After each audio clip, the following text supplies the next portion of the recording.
Eto na sila, ang nag-iisang masugid na tagahanga ni Nicole Yala. Chris Chuper! Kasama ang nag-iisang die-hard fan ni Chris Chuper, Nicole Yala! Mula sa Mahiwagang Burnay, ang kwento.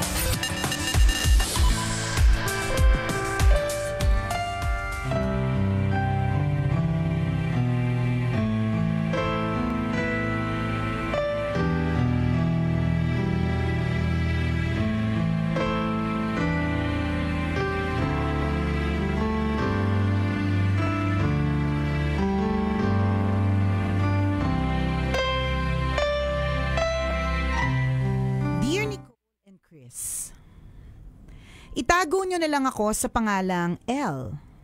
Tambalanista since 2014. Sumulat ako para ibahagi ang pinagdaraanan ko ngayon at para humingi ng payo. Nagkakilala kami ni Joven sa text clan. Naging textmates hanggang naging magjowa. 6 months pa lang kami nang magdesisyon kaming mag-live-in. Tutol ang mga magulang ko pero dahil matigas ang ulo ko at mapusok, hindi ako nakinig sa kanila. Magkaiba kami ng personality ni Joven. Madami siyang kaibigan at mahilig lumabas samantalang ako taong bahay. Parang nasusuffocate ako kapag maraming tao. Para walang gulo, hinahayaan ko na lang siyang lumabas at gumimik kasama ng mga kaibigan. Ang problema, ilang beses ko siyang nahuling may babae. Nakabuntis pa ng iba. Wala akong ginawa kung hindi magpatawad ng magpatawad. Recently, na-scam ako. Para makabayad ng renta sa bahay at amortization sa kotse, may babae siyang hiniraman ng pera. Alam naman ng babae na may pamilya na siya pero willing daw siyang maging other woman. Pinag-aawayan namin ng babaeng ito araw-araw. Minsan, 2 araw pa siyang hindi umuuwi. Sa 13 taon naming pagsasama, nasagad na ako. Nakipaghiwalay ako. Hindi natuloy kasi ayaw niya kaming iwan. Binigyan lang daw siya ng pera nung babae kaya ini-entertain niya. Nabasa ko din yung sulat sa kanya ng panganay namin. Ang sabi, kahit wala daw lagi ang tatay niya, okay lang. Wag lang daw kaming iwan. Yung bunso naman namin, daddy, ang bukang bibig. Hindi ko naman maitatanggi na mabuti siyang ama. Kaso, hindi siya faithful na asawa. Kung sarili ko lang ang iisipin ko, makikipaghiwalay na ako. Kaya lang, ayokong indahin ng mga anak ko ang sakit dahil sa desisyon ko. Ano po kaya ang nararapat kong gawin? Magtitiis ba ako at magpapakamartir para sa mga anak ko? Salamat po sa inyong payo. Ang inyong tambalanista, L.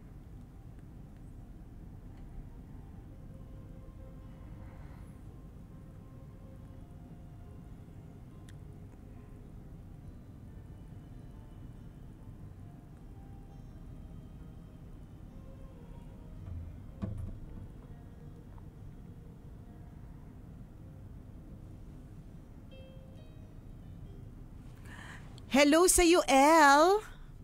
Masasabi ko lang is, kanina may nagtanong sa akin kung anong opinion ko dun sa grupo, yung girl group na I'm sure dumaan to sa feed mo na nag-raise ng funds para ng farm kasi meron siyang 200 dogs. Mm-hmm. So may nagtatanong opinion ko doon. So kung ano yung sinabi ko doon, yun din sasabihin ko dito. Ang dami ko ng problema, dumagdag pa to. Ang dami ko nang iniisip, dumagdag pa to. Nakakalurke. Hindi ko rin mawari minsan. Bakit parang lagi tayong tinatanungan ng mga mabibigat na mga problema. Ano palagay nyo sa amin? Walang problema? Hindi, pero parang ang bibigat na mga problema. Pero then again, naniniwala naman ako na our ang testimony natin is yung mga experiences din natin in the past. Kaya siguro patuloy pa rin na may mga naghumihingi ng advice kasi may mga napipick up sila paminsan ng mga maayos na sinasabi natin. So dahil may gano'n, no? Sana lang talaga meron. Feeling ko may mga nasasala-sala silang mga mabuti naman kung gano'n. Pag ganon. Kasi ang bigat nitong problemang to parang hindi ko mawari kung anong klaseng advice yung pwede ko mabigay. In fact, hindi ko alam kung ano mabibigay kong advice kasi parehas na matimbang eh. Pero, ang sabi daw nila, pero kanya-kanya naman po yan, dagdag pampalito kasi dagdag opinion. Ang sabi daw nila in terms of hierarchy, sa pagkakasunod-sunod ng importansya, yan.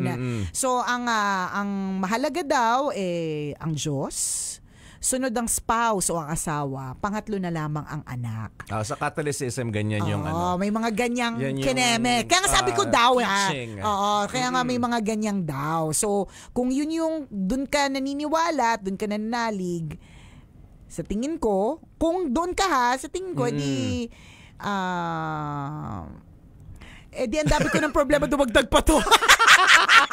Parang gustong sabihin ni partner, bala ka na. Di bala malaki ka na. Bala ka na mag-isip. May mga magulang ka, tanong ka dun. May mga best friend ka, malamang may actually, tropa ka. Mas kakilala, ganito lang yun, mas kakilala ka nila kaysa kami. Kasi magbubunot-bunot lang kami naman kung ano-anong mga advice na mabibigay sa'yo. Masyadong mabigat kasi parehas kasi yung for others, yun nga, yung sinasabi ko partner, for others, sumusunod sila sa hierarchy or naniniwala sila sa ganon na God first, and then spouse o asawa, and then anak, 'di ba? So ngayon nalilito sila kasi syempre mahalaga pala yung asawa, pero bakit ganun kung ganito ka unfaithful, 'di ba? Hindi ba to unahin ko yung anak, ganyan. So in other words, bahala na nga kayo. Bahala na nga hindi kayo. Hindi sila kasal, no? 'Di ba? Living in together. Depende. Ako naman ang tingin ko diyan, kunyari, siguro sa sa perspective ng isang individual, bilang isang individual. Ayaw mo ng perspective ng isang crowd kayo. Crowd ikaw. Kailangan individual. O bilang isang individual. Hindi bilang isang magulang, basta isang typical na individual. Isang kasi, marites. Marites. Oo, parang outside. Hindi marichu na lang, marichu. Marichu, taga chuchu. Yan, sige. Dahil nagchuchu naman tayo dito ng mga buhay na may buhay marichu. Marichu. Pwede rin pakita. Pakitang gilas? Pakitang tao. Okay, sige. Pakita talaga, hindi pakito Okay. Pakito. Sige. Okay. Mahirap sundan yung pakito. Bilang pakita. Pakitang tao, pakitang gilas. Yan. Yun, bilang isang individual, minsan kailangan mo din talagang punan lagi yung sarili mo. Ang lahat ng bagay nagmumula sa sarili at hindi sa ibang tao. Diba? Ano sabi? Hindi ko nabasa. Si Ate Marichu nakatutok. Pero Ate Marichu, hindi ibig sabihin na chuchu ka, ha? Alam mo? Ayun nga, listen. Hi, Ate Marichu. May radyo yan lagi sa tabi niya. Correct. Meron po kasi kaming office mate na talagang Marichu solid love with you. Hindi po ikaw yun. Ginamit lang po namin yung pangalan mo, Ate Marichu, pero hindi po ikaw. Nagpapaliwanag. Hello po sa inyo dyan, sa mga kasamahan nyo dyan, sa department ninyo. Okay, game. Ayan. So bilang isang individual, di ba lagi nga sinasabi ng tambalan, you cannot share what you don't have. Yes. Kakasabi lang natin kaninang umaga yan. Kaninang tanghali. Balik ka, kaninang madaling araw actually. Sige. Nung nagiinom kami. Ngayon kung hindi nyo narinig, sorry, wala kayo sa inuman so nasabi namin yan kanina, you cannot give what you don't have. Yes, laging ini-emphasize ng tambalan yan. So sa perspektibo ng isang individual, mahirap magbigay kapag ikaw mismo nauupos na. Lagi natin, ang analogy natin palagi dyan is kandila. Diba? Gusto mong mabigay ng liwanag sa mga tao na kapalibot sa iyo. Diba? Your family, your loved ones, your friends. Diba? Paano ka magbibigay ng liwanag kung ikaw alam mo sa sarili mo na uubos na yung liwanag mo? Kasi paubos na yung kandila. Ang malupit pa dito, kandila ka na both ends may ilaw. So ang bilis. Pala ito.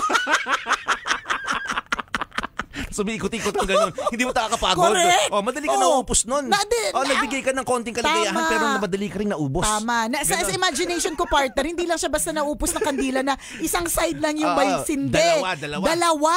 Pampagulo ka. Saan ka nakakita ng kandila dalawa ang sindi? Sa amin! O ano Tapos problema? umiikot-ikot pa. Problema ko ba kung hindi ganun yung kandila nyo? Sa ganun ang kandila namin bakit ba? Ang dami kong pinuntahan ng mga okasyon na nagpapakandila. Ang dami kong sementeryong pinuntahan. Pero wala akong nakita na bukas ang nakasindi ang dalawang dulo. Kasi yung pinuntahan mo ay hindi sa aming lugar. Try mo kasi pumunta sa lugar namin. Bagong labas lang ba yan? Bagong idea lang 2024 lang. Bagong pauso. Hindi. Gusto ko lang i-highlight na yung pagsabi mo na para ka naupos na kandila, na parang pag hindi mo pa ginawa ng paraan niya na isipin ng sarili mo, mabilis ang pag-upos na parang dalawang dulo ay may apoy. Ganun yung pagkaupos. Kasi maupos ka niyan. Mabilis. Yun. Tsaka may ganun talaga sa amin. Pang barangay ka nga nakatira. Pinipilit talaga. Barangay 35. Hanapin mo kung saan city. Di ba? Napaka-importante dito ng napuno ka. Napuno ka. It's a form of self-care. Kung ikaw dito kasi pag hinayaan mo kung kunyari mangyayari pa to ng mas mahabang panahon. Yun na nga, dalawang sindi ng kandila. Dalawang dulo. Diba? Mauupos ka ng mabilis. Totoo yun in the process, you are draining yourself. Ayan na. Diba? Para kang pitsil na butas. Ay nako, grabe. Tabo na may Sipin crack. mo yan. Baso na may lamat. Ang dami ng ang dami ng pagkumpara sa ibig sabihin sa mabubulok ka girl, diba? In other words. Isipin mo, pitsil na may butas, baso na may crack, may leak ng tubig. Kahit lagyan mo ng tubig, lalabas at lalabas pa rin. In other words, pag titingnan mo yung pitsil, yung baso, yung tabo na may lamat na binabanggit natin, di ba, you are not functioning well. You cannot function well. Ay, naku, patay tayo dyan. Kaya siguro, partner, yung mga kids, puro daddy. Kasi baka hindi na siya. Ewan ko ito po ay ano lang posible namin. Din, Haka-haka lang naman namin to, bilang diba? Marichu at Marites at Pakita ngayong umagang ito. Diba? Na baka kaya sila daddy. Kasi nga yung sinasabi mo, partner, na hindi na ikaw nakakapag-function properly. Ayos. Na parang kumukurap-kurap. Parang ganon. So, kislap-kislap ka. Kasi yung mga bata, lalo na kung bata pa sila, hindi naman nila nakikita yung pambababae part lalo na kung magaling magtago. Diba? Nakikita nila yung presence ng tatay nila, yung laging nandyan yung tatay nila, yung natatawa sila sa tatay nila. Tapos hindi na nila nakikita sa'yo. Bakit? Upos na kandila ka na kasi. Yes. Diba? Na may dalawang dulong sindi. Diba? Pinipilit pa rin. Ganun na kasi. Diba? In other words, kung isa kang pitsil ngayon na may butas. Diba? You are not serving your purpose well. Paano pa naging pitsil ka? Di sana pasukan na lang, 'di ba? Kasi may mga paso may butas. Diba? Sana nilagyan ka na lang ng lupa. At least nagkaroon ka pa ng mas maayos na purpose. Kasi sinasabi Pilipino, di ba? Yung mga patapong pitsil ginagawa nga. Ginagawa mo si Tera. Ganun sa amin kaya, sa barangay 35. Yung mga pitsil. Yung mga galon correct. Na luma, yes. ginawang paso. Basta may butas sa ilalim, pak na yan. Di ba? Pwede na orchids dyan. Di ba? At least nagkaroon ng magandang purpose. Hindi ka ganun Correct. Una, hindi ka pitsil. Hindi ka masitera ba? Hindi ka masitera, hindi ka paso. Diba? Babae ka. Women's Month pa naman ngayon. Tama. Diba? Kailangan, syempre, angat natin ang mga sarili natin. Babae ka, kailan deserve mo ng respect. Diba?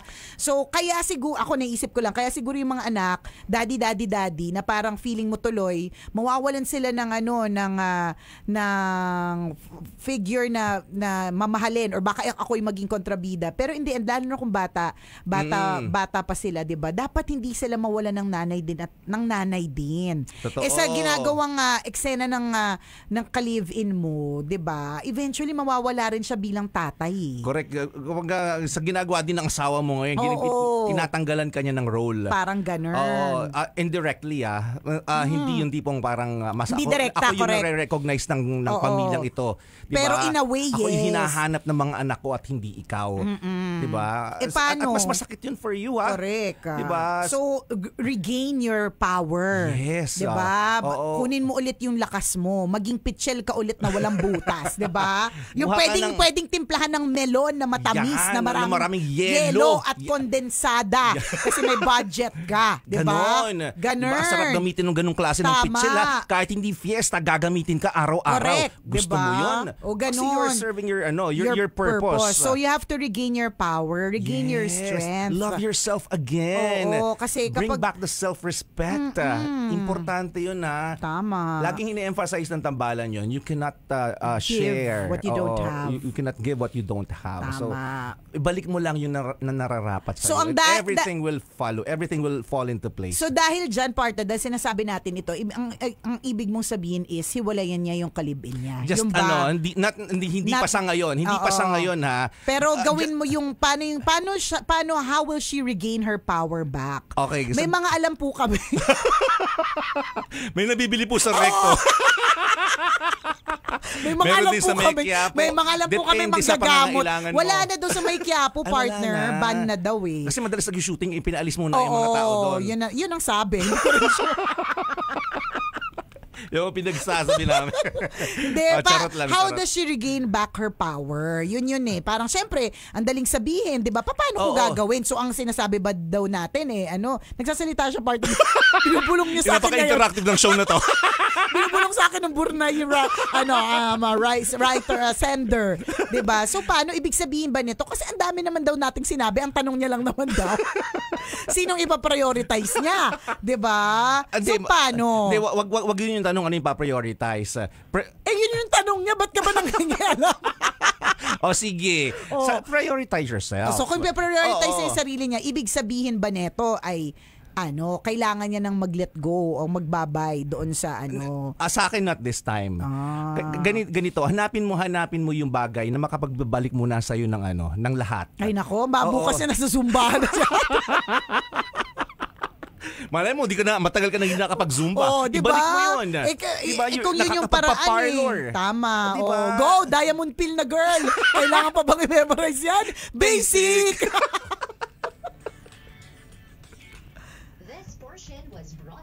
Siyempre sa radyo, bitin na bitin, di ba? Baka mamay sabihin nila, ano ba naman, ano yung sinabi nila? Parang hindi nakatulong. Di ba? Pinagsasabi doon dalawa. Pero totoo, you regain back your power in whatever way it is, ikaw naman yung mas nakakilala sa sarili mo. Pero ang mahalaga din talaga dito, Kabisyo, is you just make sure na hindi mawala yung presensya mo dun sa kids. So kung yung spark mo dapat hindi mawawala kasi, sa loob ng bahay, particularly kasi yung kundi role mo as a mom. Oo, kundi talaga ang makikita lang nilang bida sa bahay nila yung tatay. Totoo. Alam mo naman sa sarili mong kasuklam-suklam, 'di ba? Yung Correct. ugali ng tatay. Oo, wag mo munang, di namin sinasabi na hiwalayan mo muna. Just to parang hindi protecting your husband but protecting your kids. Ayaw naman natin na 'di ba na parang naging broken family kayo. Sa ngayon wag muna, pero depende naman sa magiging development ng storya ng buhay niyo mag-asawa sa mga susunod na araw. So it's still your call, it's still your decision. Ang sa akin parang alamin mo muna ano ba yung ugat ng problema, yung ugali ng asawa mo, 'di ba? Yung behavior niya, 'di ba? Okay, so yun yung problema na pinakiusapan mo na ba yung asawa mo dito? Nag-usap na ba kayo? Correct. Yung mga diba, ganern. May mga usap-usap pero hindi tayo sure kung ano yung mga ano yung response niya? May mga promises ba siya na hindi niya nagagawin? hindi diba? parang ulitin lang namin mas kakilala ka ng mga tao sa paligid mo. Oo. Kung may mga promises yung asawa mo sa iyo na hindi ko nagagawin, sorry, nagkamali ako, natukso lang ako. Then give him another chance. Pero kung binigyan mo na ng kasi wala naman kami narinig na ganung klase ng Part bahagi ng kwento mo na may attempt ba, 'di ba, napigilan yung kasi yun yung problema mo nang bababae yung asawa mo. May attempt ba na kausapin or pigilan para hindi na ulit gawin yung ganung klase ng pagkakamali? Kung wala, di kausapin mo muna para hindi naman babae yung asawa mo. Pero kung naulit, then that's the time you decide again. You make another decision kapag gumawa ulit ng panibagong kasalanan yung asawa mo. Ganun. Pero sa ngayon, ang gawin mo talaga, punuin mo ulit yung sarili mo. Pwede ka magpaganda. 'Di ba? Bring back your confidence. Correct. Regain back your strength and your power. Alam mo, tayong mga babae, ano lang naman tayo madadapa, matitisod, iiyak, 'di ba? Magpapaka-feeling victim, 'di ba? Pero eventually, kailangan tumayo. Kailangan tumayo at lumaban, 'di ba? Wag tayo lagi dun sa victim na mentality at mindset, 'di ba? Hindi. Lalaban din. Hindi pwedeng laging victim, kabisyo.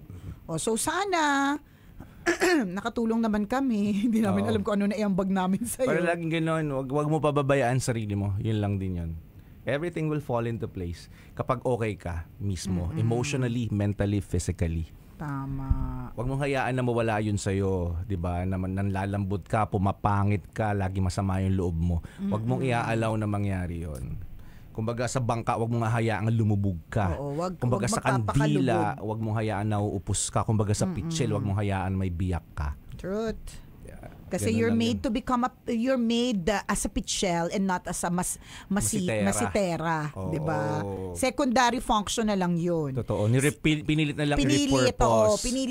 Pinilit na lang pero sa totoo lang hindi na. Totoo. Si Kezo, sabi niya, "Hi Chris Chuper, shoutout po from University of Perpetual Help Laguna." Uy, kahapon bonggang-bongga yung shoutout namin sa inyo dahil sa award na binigay ninyo sa Love Radio. Kaya thank you very much. Hindi pa nga namin tinatanggal dito. Thank you po, University of Perpetual Help, Jonelta. Salamat. Sabi namin yung pasabog yung inyong awarding ceremony. So, thank you very much po. Salamat. Ang bongga nyo po. Ayan, mabuhay Perpetualites. Mabuhay. Thank you. First time namin naka-receive. This is also their first, 'di ba? Na tas tayo ang kanilang buena mano. Tas first time din namin naka-receive ng ganyang klase ng award, yung itsura. Yung parang medalyon siya. Di ba yan? Ganda Pak. Perpetualites Choice Awards. Yan. Thank you po. Best FM radio station or best radio station ang 90.7 Love Radio. Salamat. Thank you, students and teachers of University of Perpetual Help System Laguna. Thank you so much.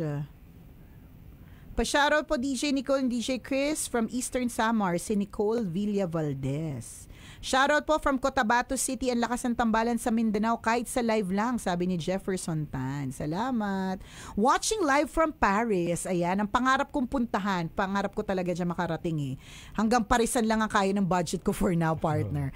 Gusto ko ang time slot ninyo tambalan 7 a.m. dito sa Paris. Galing kay Alexis Quero Galiema. Hello kay Irene Velayo Igin. Rosie Baguna, salamat. Watching from Pateros. Watching from Israel, Jerusalem. Ay, may nakatutok sa atin from Israel. Sana okay lang kayo dyan. Sabi ni Alma Alvic Pondevida, kaabang-abangan topics nyo, hindi na ubusan ng pinag-uusapan. Yan, hindi nakakasawang manood at pakinggan kayo. Hooray! Thank you! Salamat! Thanks. Thank you so much. Simple lang yun Pag titingnan mo, mahirap mag-ayos ng problema kung ikaw sa sarili mo problemado ka. 'Di ba? Mahirap mag-ayos ng sitwasyon kung ikaw hindi maayos. So ayusin mo lagi sarili mo muna, and then that's the time that you fix the things around you. Tapos mapaproud ka sa sarili mo pag naayos mo yung sarili mo. Tapos naayos mo din yung problema dahil inayos mo din yung sarili mo. Correct. So it's always it will always start from you. Hindi ka makakapag-decide ng tama kasi lagi kang may iniisip, 'di ba? Hindi ka makakapag-decide ng tama kapag ang puso mo malungkot. Kapag 'di ba, iba yung emosyon mo, hindi normal. So yun yung aayusin mo muna. Mentally, emotionally, physically. Pag okay ka na, then that's the time you address the issues around you. Ganun.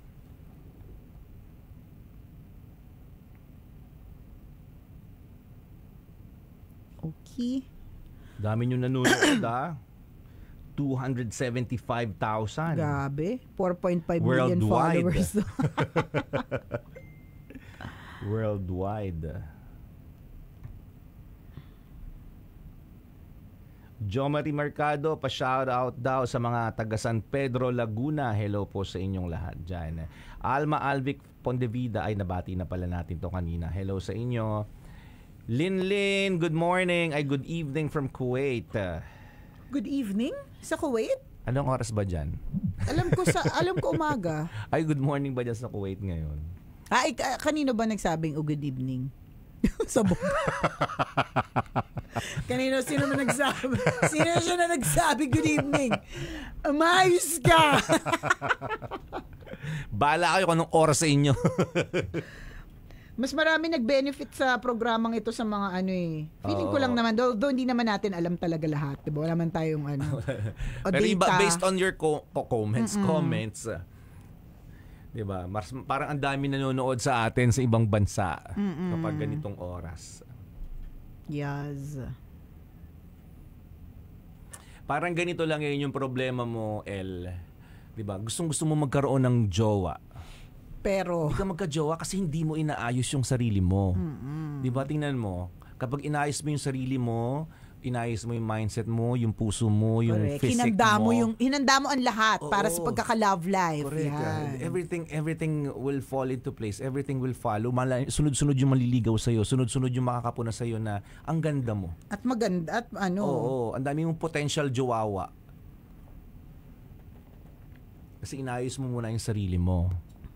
Hindi yung juwan-juwa ka pero alam mo sa sarili mo. Nga, diba? Pinababayaan mo sarili mo. Tama.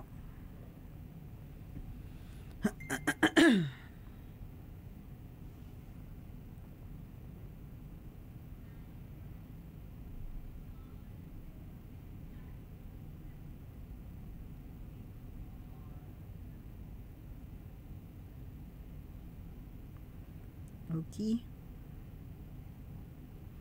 Sinetch pa, sinetch. Si Elmer Earl PS, good morning sa Tatabania, Hungary. Uy, thank you. 6:49 a.m. Parang binati din natin siya kahapon. Okay. Sila din to. Yung hindi kami nakakatanda ng pangalan ninyo masyado, no? Eto, si Deo Villas Insigne. Sila din to. Salamat. Shoutout po. Watching live sa aking maliit na tindahan sa Cavite. Si Bella Irene Hervas is nagpapa-shoutout from Boulevard, Kupang, Antipolo. Ito si Sharon, no? Si Sharon Lardizabal nakarelate. Sabi niya, nakarelate ako dyan. Try mong i-give up or bitawan mo ang pagiging ina at asawa mo pansamantala. Sarili mo lang muna. Ipaibayo mo sa Diyos at siya na mismong sasagot sa tanong mo. Francesca Manalastas, pag-greet naman po, tambalan, birthday ko po ngayon. Uy, from birthday. San Pablo, Laguna, si Francesca Manalastas, happiest birthday. Watching from Japan, si Marie Carl Murakami. Agree po, tambalan, love yourself first, sabi ni Norway Natividad. When you took, hi tambalan, shoutout po from Tarlac City. Sa pamagandang analogy dyan, bulaklak, diba?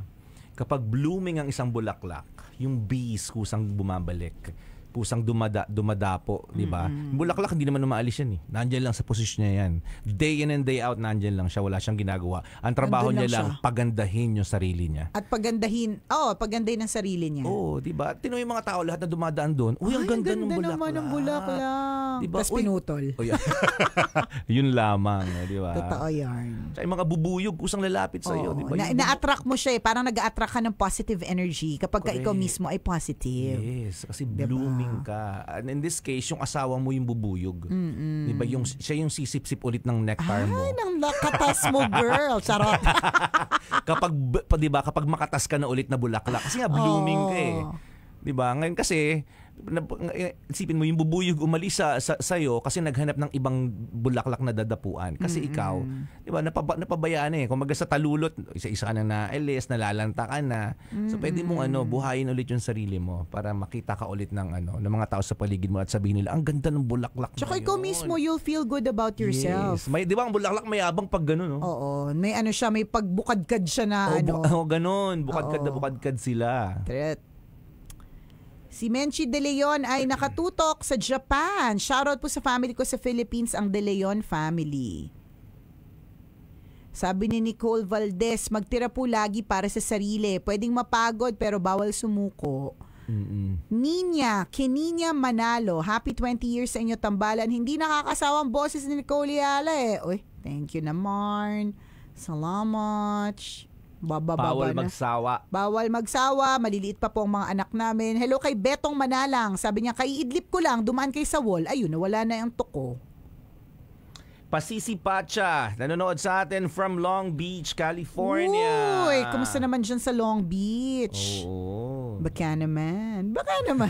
Yusha Kim is watching from Cainta Rizal. Nakakalibang ang mga payo ninyo. Relax lang. Oh, thank you. Shoutout kay Cheng Malangsa.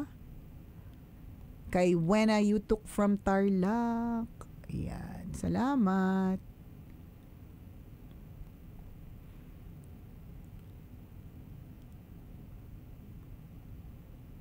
Jo Marie Mercado. Ang ganda pa rin ni Ma'am Nicole. Parang di natanda. Siyensya. Huwag kayo nagpapaniwala sa green leafy vegetables lang. Sa Go Glow and Grow Foods. Ayan. O siya, mag-aalas 2 na mga kabisyo. Salamat. Exit na See you kami. later. See you later. Bubush. Buyers.